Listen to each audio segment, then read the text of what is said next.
क्या ही धन्य है वह पुरुष जो दुष्टों की युक्ति पर नहीं चलता और न पापियों के मार्ग में खड़ा होता है और न ठट्ठा करने वालों की मंडली में बैठता है, परंतु वह तो यहोवा की व्यवस्था से प्रसन्न रहता है और उसकी व्यवस्था पर रात दिन ध्यान करता रहता है। वह उस वृक्ष के समान है जो बहती नालियों के किनारे लगाया गया है और अपनी ऋतु में फलता है और जिसके पत्ते कभी मुरझाते नहीं। इसीलिए जो कुछ वह पुरुष करे वह सफल होता है। दुष्ट लोग ऐसे नहीं होते, वे उस भूसी के समान होते हैं जो पवन से उड़ाई जाती है।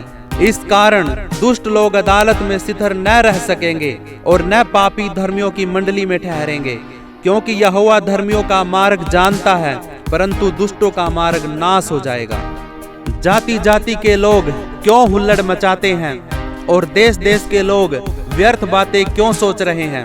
यहोवा के और उसके अभिषिक्त के विरुद्ध पृथ्वी के राजा मिलकर और हाकिम आपस में सम्मति करके कहते हैं, आओ हम उनके बंधन तोड़ डालें और उनकी रस्सियों को अपने ऊपर से उतार फेंके। वह जो स्वर्ग में विराजमान है हंसेगा, प्रभु उनको ठट्ठों में उड़ाएगा।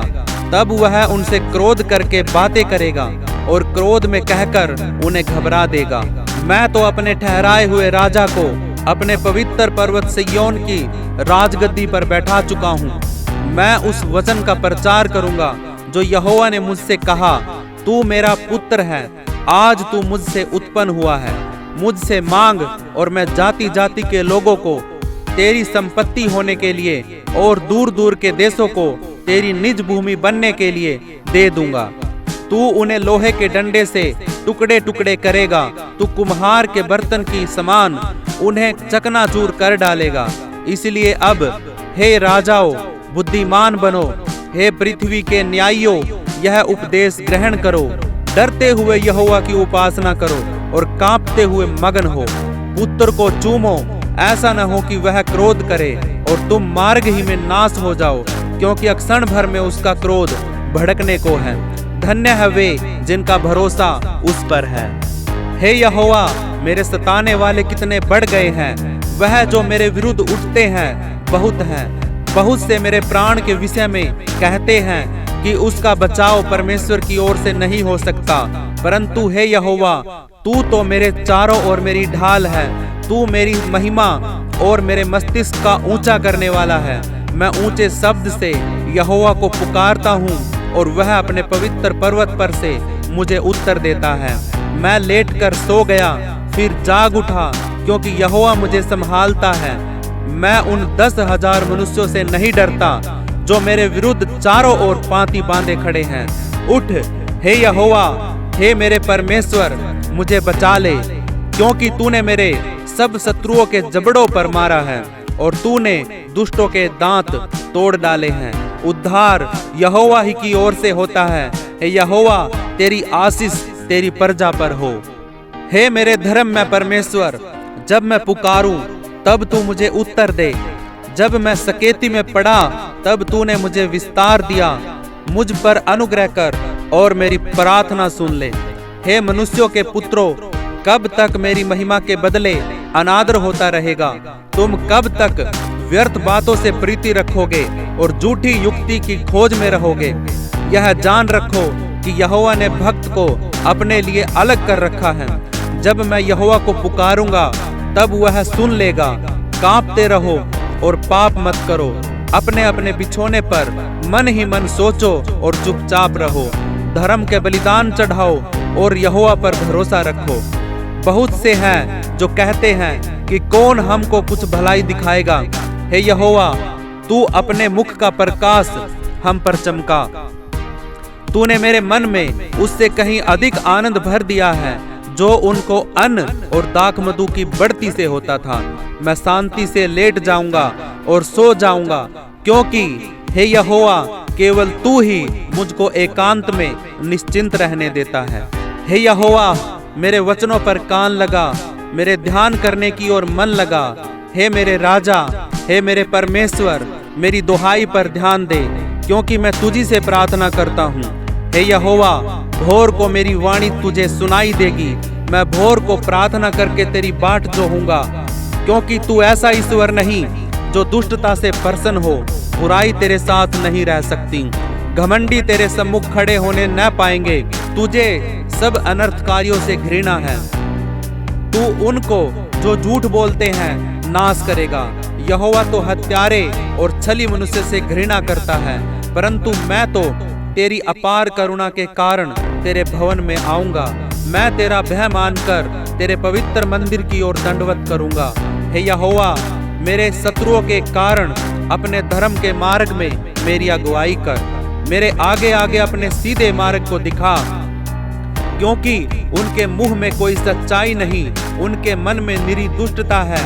उनका गला खुली हुई कब्र है। वे अपनी जीभ से चिकनी चुपड़ी बातें करते हैं। हे परमेश्वर, तू उनको दोषी ठहरा। वे अपनी ही युक्तियों से आप ही गिर जाएं। उनको उनके अपराधों की अधिकाई के कारण निकाल बाहर कर, क्योंकि उन्होंने तुझ से बलवा किया है।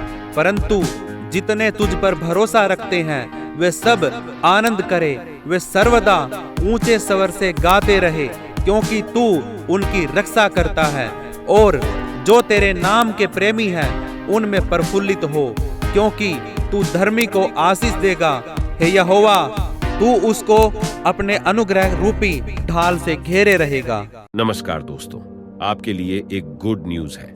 ये अच्छी खबर बताने से पहले मैं आपसे कुछ सवाल पूछना चाहता हूँ। क्या आपको पता है आपकी जिंदगी का क्या मकसद है? क्या आपको पता है आपको बनाने वाला कौन है और आपको बनाने की वजह क्या है? क्या आपको पता है मृत्यु के बाद आपका क्या होगा? क्या आपको पता है कि कोई है जो आपसे अपनी जान से भी ज्यादा प्यार करता है? क्या आपको पता है कि कोई है जो आपके ऊपर नजर रखे हुए है? अगर आप इन सवालों के जवाब जानना चाहते हो तो आपको इस अच्छी खबर को सुनना जरूरी है।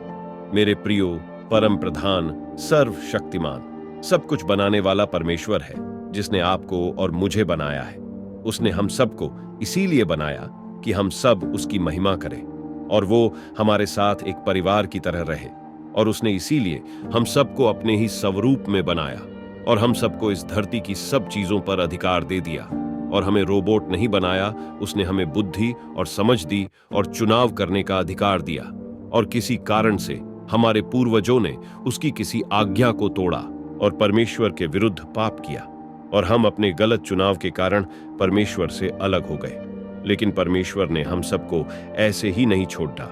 उसने हम सबको वापस बुलाने के लिए, उस पाप से आजाद करने के लिए, परमेश्वर ने अपने आप को यीशु मसीह के रूप में हमारे बीच में बेच दिया। और यीशु मसीह यानी परमेश्वर ने हमारे पापों को और उन पापों की सजा को अपने ऊपर लेके क्रूस की सजा को सह लिया और मर गया। उसके मरते ही उसको कब्र में रख दिया गया। फिर परमेश्वर ने यीशु मसीह को तीसरे दिन उस कब्र में ही जिंदा कर दिया, ताकि यीशु मसीह मृत्यु को जीत सके, और जो मृत्यु पाप करने से हम सबके ऊपर थी, उसको हम सबके ऊपर से हटा दे। अच्छी खबर यह है मेरे प्रियो कि अगर आप आज इसी वक्त यीशु मसीह के लहू बहाने, कोड़े खाने, क्रूस पे मारे जाने और तीसरे दिन मुर्दों में से जिंदा होने पर विश्वास करते हो और यीशु मसीह को अपना उद्धारकर्ता और मुक्तिदाता ग्रहण करते हो, तो वो आज और इसी वक्त आपके पापों और उन पापों की सजा को माफ कर सकता है, क्योंकि ये अधिकार सिर्फ परमेश्वर के पास है और परमेश्वर ने ये अधिकार यीशु मसीह को दिया है। आप अभी मेरे साथ ये प्रार्थना कर सकते हो। हे पिता, मुझ पापी पर दया कर।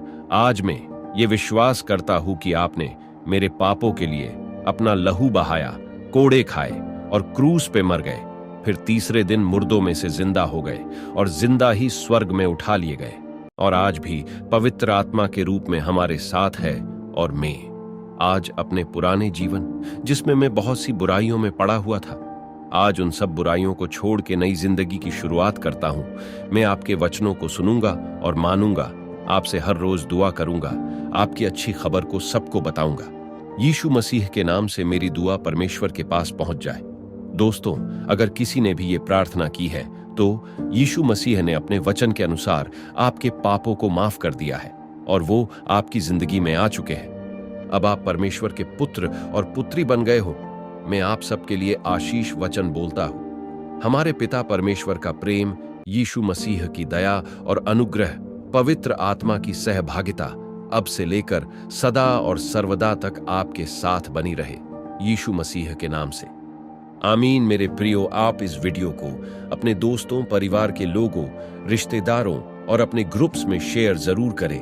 वीडियो अच्छी लगी हो तो लाइक जरूर करें।